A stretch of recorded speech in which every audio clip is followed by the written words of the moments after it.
A man and woman sit in sexual embrace at the center of a Tibetan painting. Flames rise around them. Their bodies are covered in gold, bone, silk, and symbols that most of us can no longer read. To a modern eye, the image can look erotic, forbidden, or strangely out of place in a religion associated with monks and meditation. Inside Tibetan Buddhism, the embrace carries a far more demanding claim. It says that the force capable of binding a human being to craving may also become a gate to freedom. Bliss, joined to compassion and insight, may reveal something the ordinary mind cannot see, and two bodies can become the site of a spiritual practice whose purpose reaches beyond pleasure, romance, or reproduction. The practice came to be known as Karmamudra, the action seal.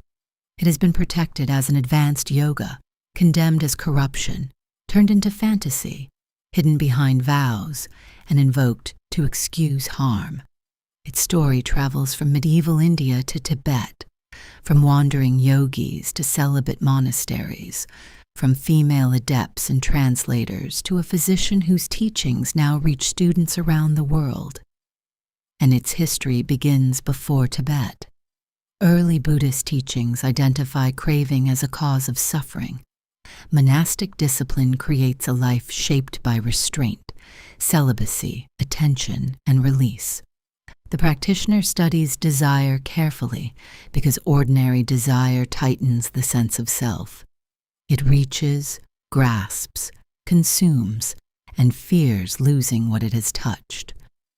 Centuries later, Tantric Buddhism developed another method for specially prepared practitioners.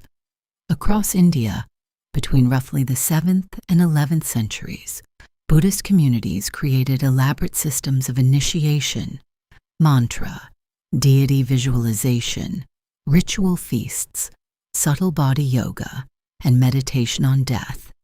Their central wager was radical. An energy that normally strengthens ignorance might be transformed when held inside compassion, vows, disciplined attention, and insight into emptiness. Desire remained dangerous. Tantra took that danger seriously. The practitioner entered a carefully constructed vessel of preparation, initiation, ethical commitment, visualization, breath, and meditation. Within that vessel, the intensity of desire could expose the habits that usually remain hidden. Sexual union became one charged field among several. Tantric practitioners also worked with dreams, sleep, fear, death, and the imagery of cremation grounds. Each brought the mind to a threshold where its normal defenses might loosen. The governing union was often described as method and wisdom. Method included compassion, awakened intention, and skillful action. Wisdom meant direct insight into emptiness, the absence of a fixed and independent self in any experience. In paintings, male and female deities appeared in embrace. Their union pictured dimensions of awakening that could be distinguished and never separated. The female partner could be called a mudra, a seal. Karmamudra meant action seal.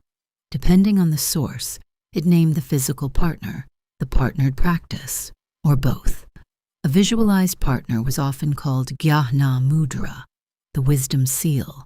The practice formed across the Guhya Samaja, High Vajra, Chakra Samvahra, Chatush Pita, and Kala Chakra traditions, then came alive through oral instruction and the lives of tantric practitioners. The story had many sources from the beginning. Indian Buddhist memory celebrates the Mahāsiddhas, the great accomplished ones.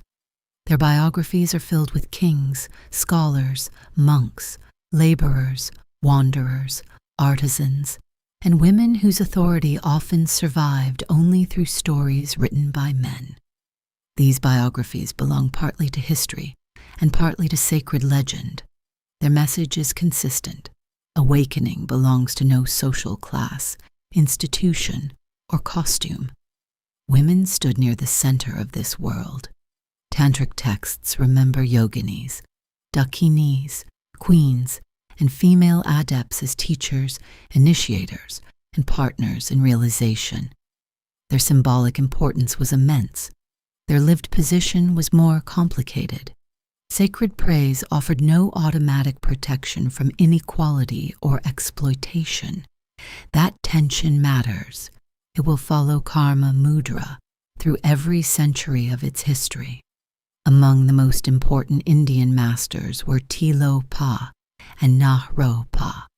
Tilopa, traditionally dated from the late 10th into the 11th century, is remembered as a master who gathered several streams of tantric yoga. Later accounts connect his training with teachers and systems associated with inner heat, dream, clear light, illusory body, death, and sexual union. Nāropa began as a celebrated scholar at Vikramashila, one of the great Buddhist monastic universities of India. Traditional biographies say he abandoned the security of learning to train directly under Tilopa. The ordeal became a story about surrendering everything the intellect uses to protect itself. The yogas Nāropa transmitted would later be called the 6 dharmas, or 6 yogas, of Nāropa. Their lists vary. Karmamudra sometimes appears as its own yoga, and sometimes as an application of inner heat. That variation tells us something important.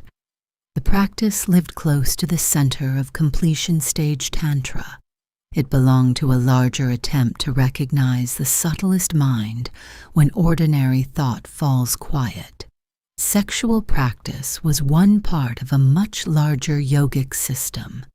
In the 8th century, an Indian tantric master named Padmasambhava traveled to Tibet during the reign of King Trisongdetsen.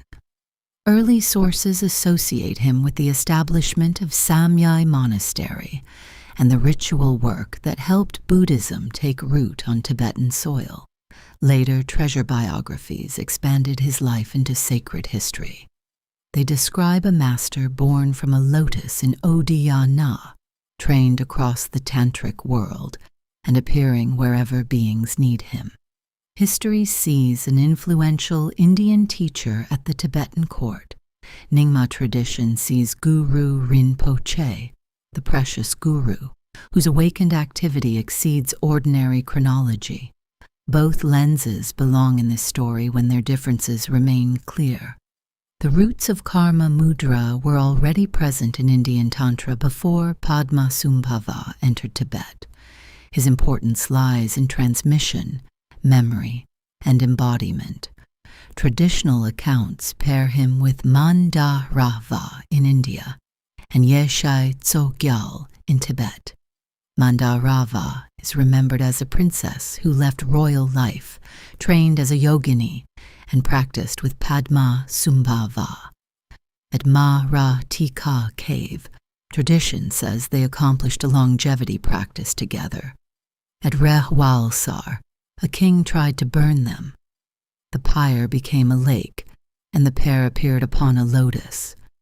Yeshai Tsogyal became Padmasambhava's principal Tibetan disciple, consort, scribe, treasure keeper, teacher, and a Buddha in female form.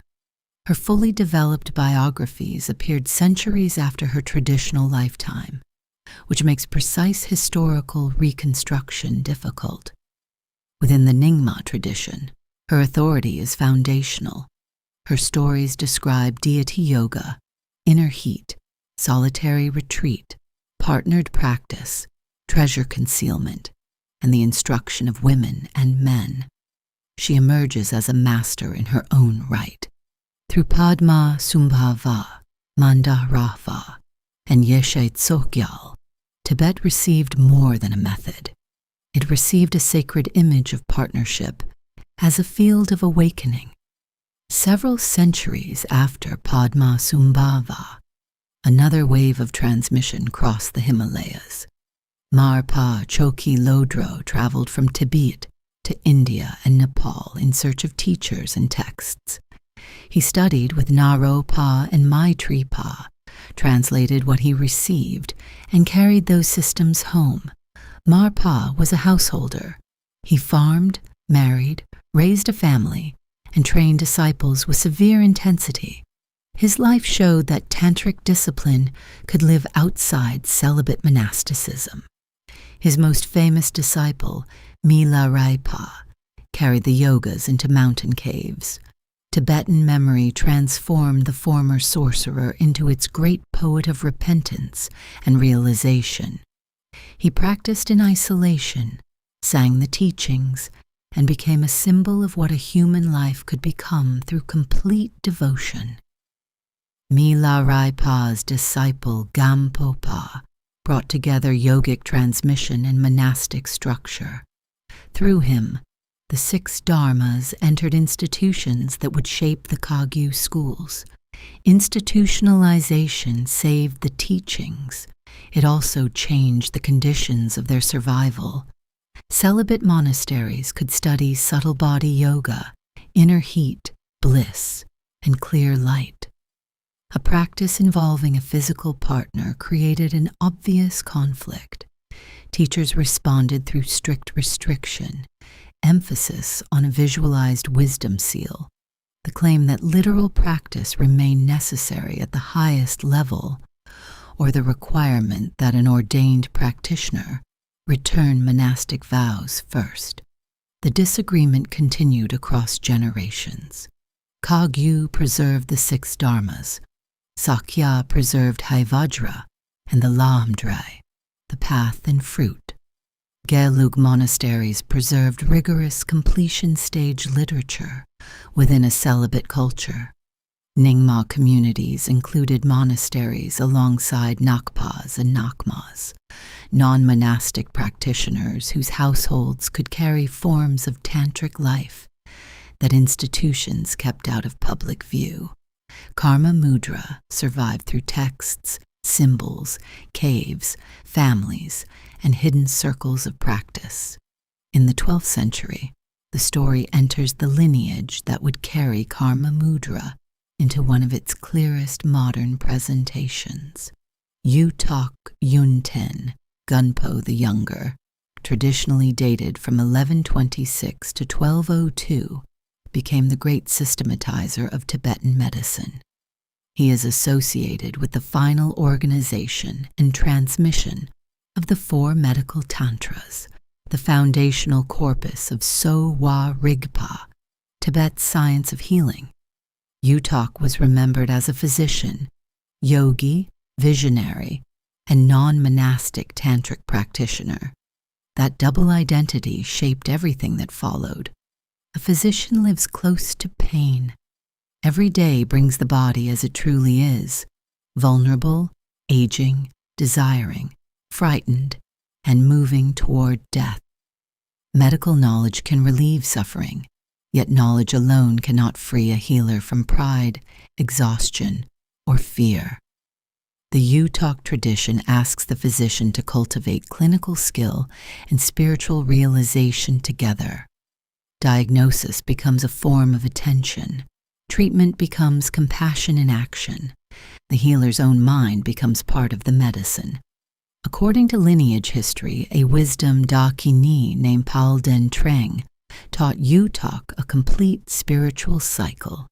His heart disciple, Sumtun Yeshai, recorded the oral instructions, and Yuthok shaped them into the Yuthok Nyingthig, the heart essence of Yuthok.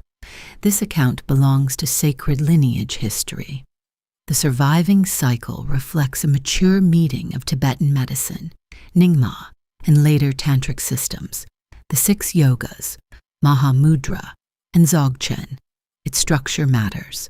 The path begins with refuge, awakened intention, purification, offering, and devotion. It continues through guru yoga and initiation, then creation stage practice, where ordinary identity is dissolved and reimagined as awakened form.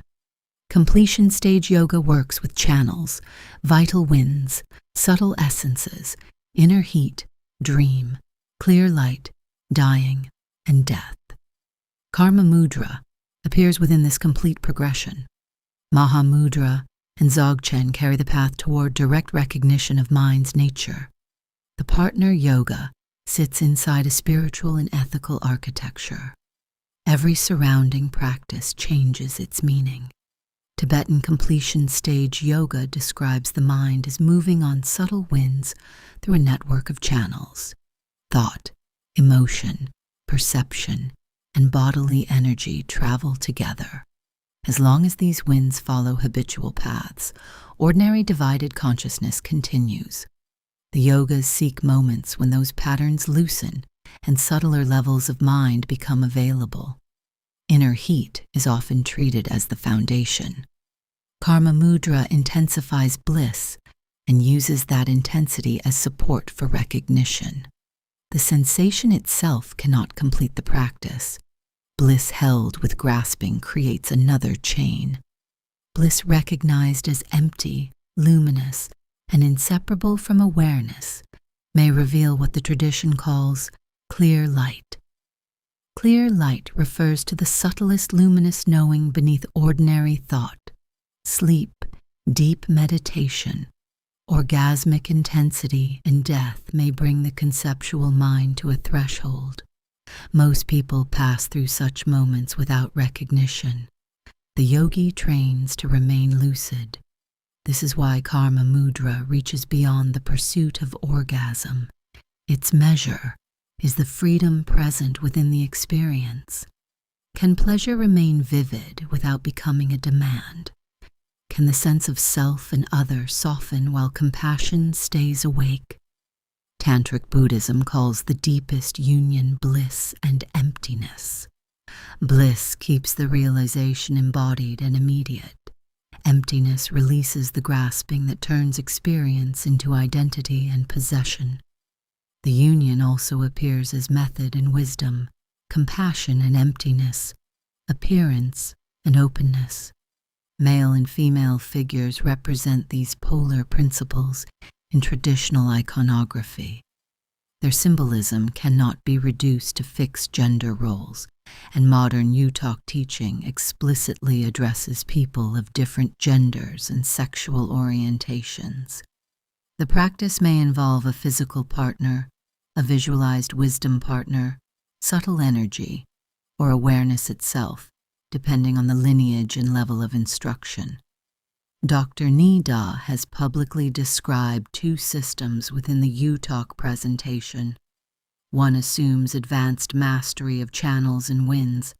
The other begins without that advanced mastery, while still requiring foundational practices, guru yoga, and creation stage. This film stops at the boundary between explanation and instruction. The purpose can be understood publicly. The method belongs within qualified transmission.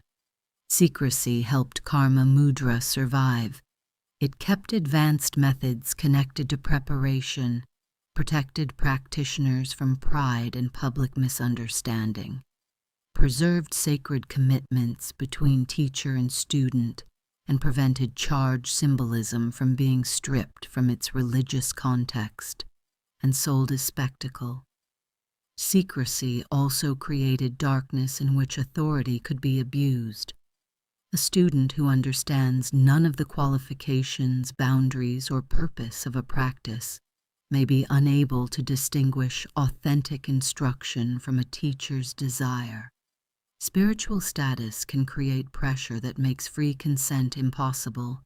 A threat to vows or spiritual progress can turn silence into a prison. Women in modern Buddhist communities have described sexual relationships marked by secrecy, obedience, age difference, and overwhelming power imbalance. Their accounts force a truth that sacred art alone cannot guarantee. The doctrinal elevation of the feminine does not automatically protect actual women. Tradition and modern safeguarding meet at a clear ethical boundary. A sexual demand gains no legitimacy from tantric language. Consent must be informed, specific, reversible, and free from spiritual pressure.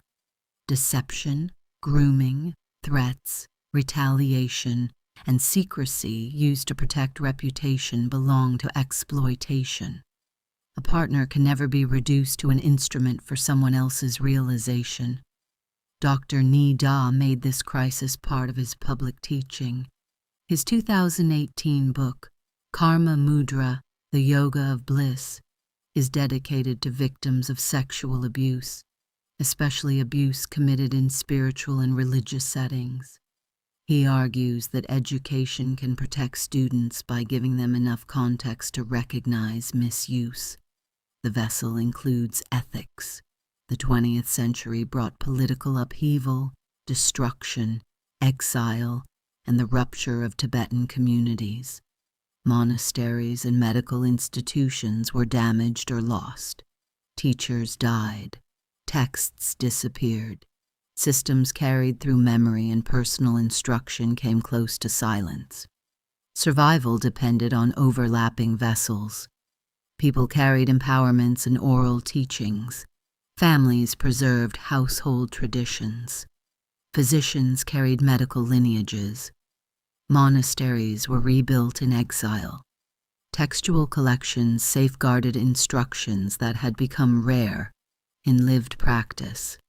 The Yuthok cycle had already survived through medical institutions. Block print materials associated with Chokpo Medical College, non-monastic yogic communities, and preservation movements that gathered threatened teachings across sectarian boundaries.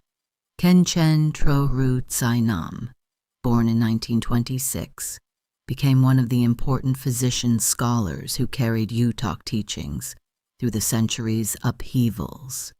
His generation connected a damaged world to the teachers who would rebuild Tibetan medicine and Vajrayana for new students. An unbroken lineage rarely means that history preserved every name and document. It means the tradition continued to authorize, teach, practice, reproduce, and embody the cycle through people, books, institutions, families, and memory. One of the people who received that inheritance was a young physician from Amdo, Nida Chenagtsang, began studying Tibetan medicine in Amdo, and later attended the Lhasa Tibetan Medical University. He completed his medical education in 1996 after clinical training in Lhasa and Loka. Alongside medicine, he trained in Vajrayana across several Tibetan traditions. His official biography names Khenpo Tsul Trim Gyaltsen and Khenchen Troru Tsainam among the teachers from whom he received the complete Yuthok, Nyingthig. Jamyang Rinpoche of Rebkong's non-monastic Nakpa and Nakma tradition asked him to continue the lineage. Rebkong preserved a culture in which family, medicine, art, ritual, and tantric practice could live together. That social memory shaped the form of Yuthok teaching Dr. Nida would carry into the world. He founded international organizations dedicated to Sohwa Rigpa and Yuthok Nyingthig. According to his official biography, his teaching network now extends into more than 40 countries. With that expansion came a new problem. Teachings once held by Tibetan physicians in small yogic circles now met students formed by Western psychology, sexual liberation, feminism, trauma awareness, and deep suspicion of spiritual authority. In 2018, Dr. Nida published Karmamudrā, The Yoga of Bliss. The book explained enough of the outer architecture to separate the practice from fantasy and abuse. Preparation, initiation, vows, and personal instruction remained the inner gate. His contribution combines restoration with translation. He carries an inherited cycle and speaks to a world the earlier holders of that cycle could never have imagined. When sacred sexuality took shape in the modern West, Karmamudra became one of 5 major traditions contributing to it. Tantric Shaivism contributed a different vision of divine embodiment. Esoteric Taoism brought systems of sexual cultivation, vitality, and longevity. Western esotericism brought ritual magic, alchemical marriage, and the union of opposites. Modern psychology brought the language of unconscious material, integration, relationship, and healing. Tantric Buddhism contributed a distinct set of ideas. Desire could be transformed within discipline. Sexual energy could be joined to subtle body yoga. Bliss could become inseparable from emptiness. Partnership could become a seal of realization. Even the most charged experiences of embodied life could serve awakening. Western sacred sexuality emerged where these traditions met. Many teachings now presented as a single, timeless tradition are modern combinations of sources that once held very different goals, symbols, and rules. Karmamudra sought Buddhahood. Its original architecture included refuge, compassion, initiation, vows, deity yoga, subtle body practice, emptiness, and clear light. Pieces of that architecture traveled farther than the complete path. Knowing the history reveals both the gift and the danger of what came west. Sexuality can serve consciousness, love, and liberation. Intensity severed from its ethical and contemplative vessel can also cause harm. We return to the Tibetan painting. The two figures remain in embrace. Their bodies express polarity. Their stillness expresses meditation, and their union holds method and wisdom, bliss and emptiness, compassion and insight. The image asks a question that reaches beyond Buddhism. Can desire be met without possession? Can two people enter the full intensity of intimacy while protecting the dignity, freedom, and awakening of both? Karmamudra offers one historical answer. The teaching was always carried inside a vessel,